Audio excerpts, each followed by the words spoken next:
Hi, I'm Connie Fox with Freedom from Metals, and I am going to be answering a question here from Michelle. And this is really a good question, a common question. She has some amalgam fillings in her mouth. She's very, very sick. She's very mercury toxic, and she's really wondering if she's going to get worse or even die, frankly, if she gets them removed. To go through that process, she's has severe symptoms. She's, completely housebound, severe anxiety, depression, weakness, fatigue, a lot of mental and neurological symptoms, gut issues. She's highly sensitive, highly reactive. She can't even tolerate a lot of foods or supplements or herbs. She's very sensitive to even noise, stimulation, bright lights. All of these are common classic symptoms of mercury toxicity, being more severely toxic, certainly not a mild toxic case, but more severely toxic. We'll get into more symptoms like this, but she's,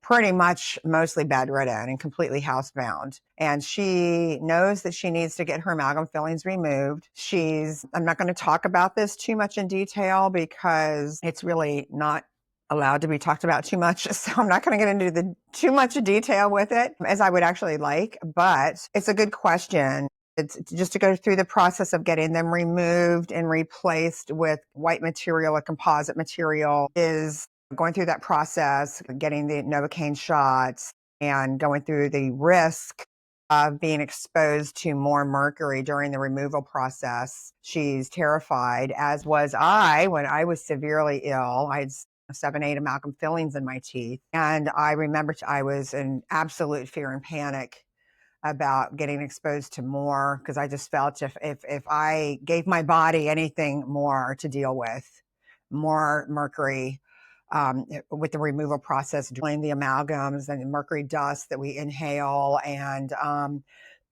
can get exposed to even more mercury through the removal process. I've had many, many, many clients that were actually perfectly healthy, and they heard about how they can emit methyl mercury vapor and poison us. It's odorless, colorless, tasteless.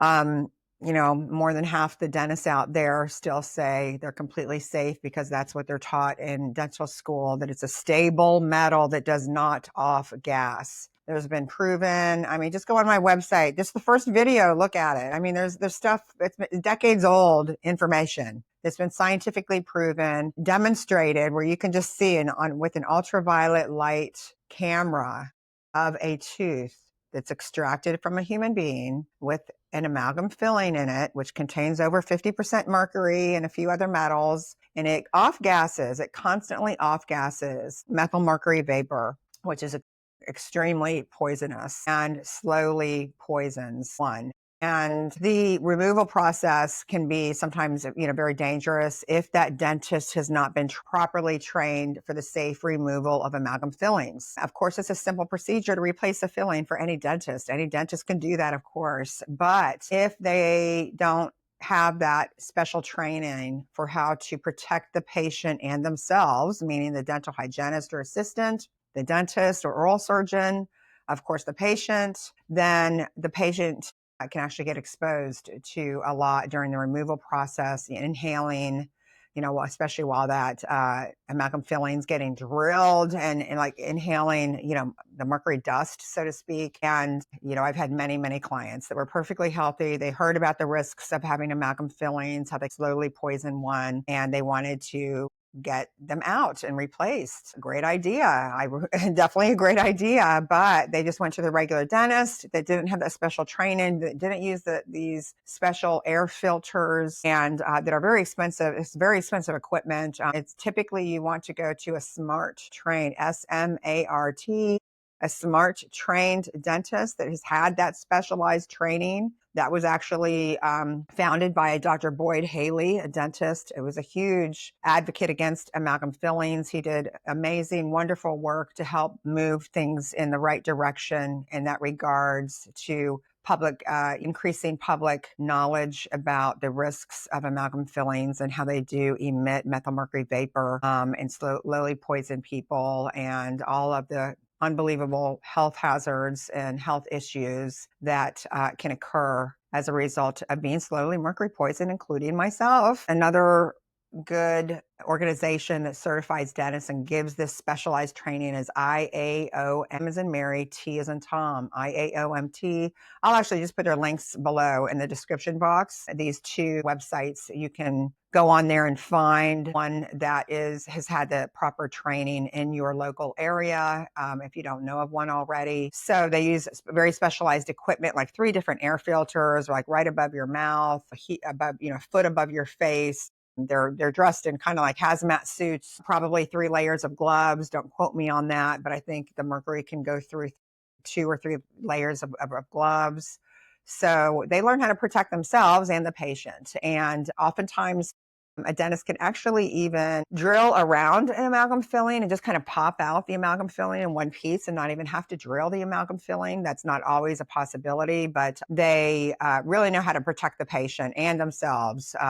So you need to get amalgam fillings removed. Go to a smart or IAOMT trained dentist that's had that specialized training, because I have had many clients, many who are very, very completely healthy. And then within a few days, they're suicidal. They're have schizophrenic type symptoms. They're having panic attacks, crying, sobbing spells, severe agitation, anxiety, and severe insomnia, depression, crying. They can't eat. They have gut issues immediately. It's damaged their gut. It's just, horrific. And of course, the more mercury one accumulates or got poisoned with, the worse their symptoms are going to be. So I've had that many clients have that happen. It's extremely unfortunate. And, usually a few days after getting them removed, you have all this mercury now free floating around everywhere and really causes horrible symptoms, including mental neurological symptoms, and starts making people go mad. Many become suicidal within a few days to a week after getting them removed. Some start getting sick, 2 or 3 weeks afterward. And sometimes it's literally one day afterward, but it's usually a few days. Within a few days, they start getting really sick. So the big question that Michelle had was, when you're already severely mercury poisoned and debilitated in the manner that she is, pretty much mostly bedridden and certainly fully housebound, coping with severe anxiety and other symptoms, panic, looping thoughts, obsessive thinking, phobias. Um, uh, she doesn't think she can handle getting them removed. And she's wondering if she can actually live through the process. And that's how I felt as well when I was sick. And I tell my clients, listen, we can get on the program, start giving your body, arming your body with what it needs to be able to better contend with and better handle the metal level it's coping with. And that can, of course, help you start feeling better. You're giving your body what it needs to start protecting the cells and function better. But it can also be the case sometimes where one is not going to be able to get better without getting them removed. If you're still slowly accumulating mercury on a daily basis and you've already reached your body's toxin burden level, and you're now symptomatic, and some have been symptomatic for years and are more severe cases, it's a really tough decision. And most of my clients, I usually say, you need to get them removed as soon as possible. I mean, it's really, of course, their decision, and I honor and respect their decision on that. It's a tough call. I remember when I was sick, I had a business size envelope, and I had planned to go to about 9 dentists. And that took a lot of time, energy, stress, money, of course. I needed to hire town car services every time I needed to go to a doctor's or dental appointment, because I certainly was not capable of driving. They didn't have Uber back then, and I just had to go in and lay down. I couldn't even really sit up. I was that ill. So it was a big deal just going to another doctor's appointment or dentist appointment. And so that took some time. But I remember I had 9 dentists that I consulted with. Do I get the amalgams removed now, or do I wait until later, until I'm better, like I'm healthier, stronger, better able to handle it? It was either 4 or 5 that said wait, and then it was either 4 or 5 that said get them done now. So 5, yeses or nos, and then 4 of the opposite. So it didn't help me at all. I just didn't know what to do. I was terrified. And I got them removed, and by a specially trained dentist that was actually one of Dr. Dietrich Klinghart's students. I actually learned about Klinghart from him. And anyway, I got them removed safely, and I was fine with the process. And thank goodness I, at least knew to go to someone qualified for the safe removal of amalgam fillings. And I handled it okay, even though it was very stressful and very hard to go through that process. And it took, some time. Not to ramble on too much, but really there's always exceptions, but you want to get them removed. You want to make it your top priority. And I honestly, to be honest with you, I think that in some cases when I have a client ask me, I really suspect they may not be able to improve until they get them removed. Sometimes just getting on the program and getting on a really good leaky gut protocol and starting to protect the cells and giving the body more of what it needs to better handle these poisons in the body, that it can get better to a certain degree, but sometimes some are at a state where they are likely not going to be capable of getting better without getting them removed. I mean, they're slowly getting poisoned every day, and they've reached their body's toxin burden level, and they become symptomatic. And if they keep getting slowly poisoned with more mercury every day with their amalgams, they're not going to really be capable of getting better. I almost always say, when my clients ask me that, I almost always say I would make it your top priority. It's a tough decision to make. It's your call. I mean, it's a tough call. And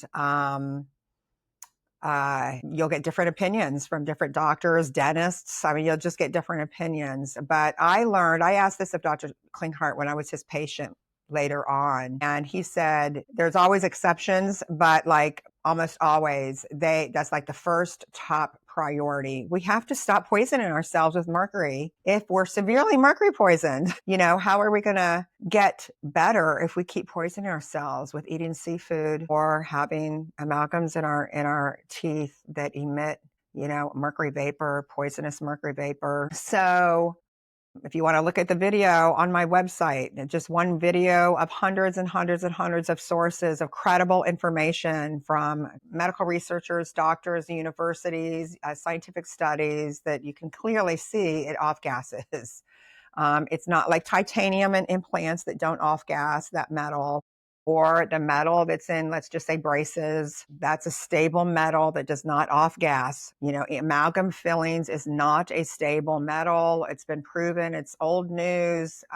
It's still just not taught in dental schools. So a lot of dentists actually just don't know that still, believe it or not. But about half of them, and I'm only guessing on that, but approximately half of the dentists in the United States now do not use amalgam filling material. So that should tell you something. And they will just simply not say much about it, just discontinue using it. They have to be cautious about what they say to their patients about it, since it's kind of a controlled topic of discussion. Anyway, I'll leave it at that. But I definitely recommend making it your top priority. It's a guessing game. If you're that bad, I don't think you are likely going to get better without getting them removed if you're that debilitated. So you just make sure you have a good qualified dentist, and you just take it one step at a time, 1 or 2 amalgams at a time. Of course, go by what your dentist recommends, but that's a common way of going about it. That's, you'll go with what your dentist recommends, and what you want to do as well, what you choose or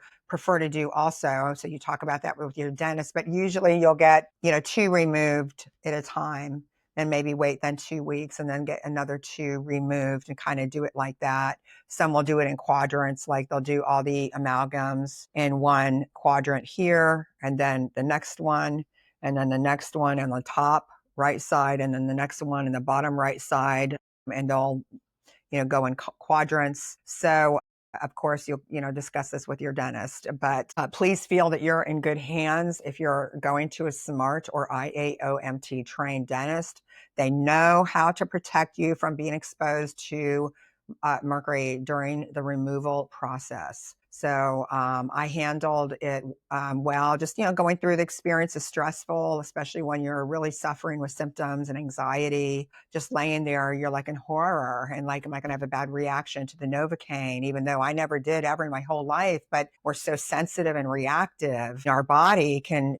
We don't know how our body's going to respond to anything, even a bite of a food or an herb or supplement, let alone being injected and putting the body through some trauma, more trauma, when it's already in such a severe fight or flight response. It's not, able to handle much. And we're mentally and emotionally and physically not able to handle anything more. So I have some clients that just are terrified and just like they're frozen. They can't think of getting them removed. And I'm just like, we can get on the program. Let's do that. See if you can start getting better. But, think about it. Please try to make it a priority. You might not, it is possible that you might not be able to get better without getting them removed. And that's really a guessing game. No one can tell the future for you. The best, it's really a guessing game. But I did ask Klinghardt about that years ago. And he told me that like 99% of the time, it's an absolute priority. So there's always rare exceptions sometimes, and I have had some clients where I said, listen, let's just wait. Yeah. I mean, they were just couldn't even really get into a dentist appointment. So sometimes it's better to wait. Let's get on the program. Let's arm the body with what it needs. Let's get better to a certain point, just where you're at least well enough to get into the appointment and get these amalgams removed. So I have suggested that to some clients, but for me, 99% of the time as well, I say, listen, make that your top priority. We want to stop poisoning ourselves. And there's other things as well that we want to incorporate, such as not eating seafood. It's very toxic. We don't want to use aluminum deodorant. We don't want to use fluoride toothpaste. It's a known carcinogen. It's an actual known carcinogen. Even the CDC accepts that, but it continues to be in mouthwash and toothpaste, and many other products as well. A clean source of drinking water. I should actually just do a separate video on just some simple things that we can incorporate in our daily life to prevent us from being exposed to 95+% of the environmental toxins out there with metals, chemicals, plastics. So I'll do that soon. But this was a long-winded answer to this question.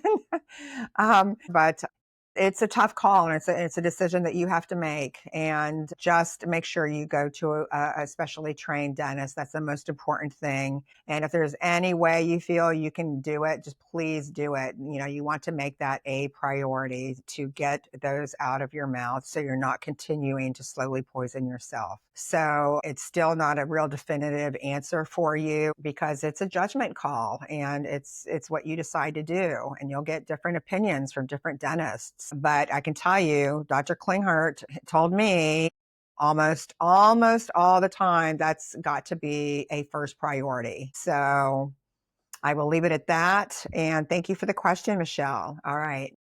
Bye.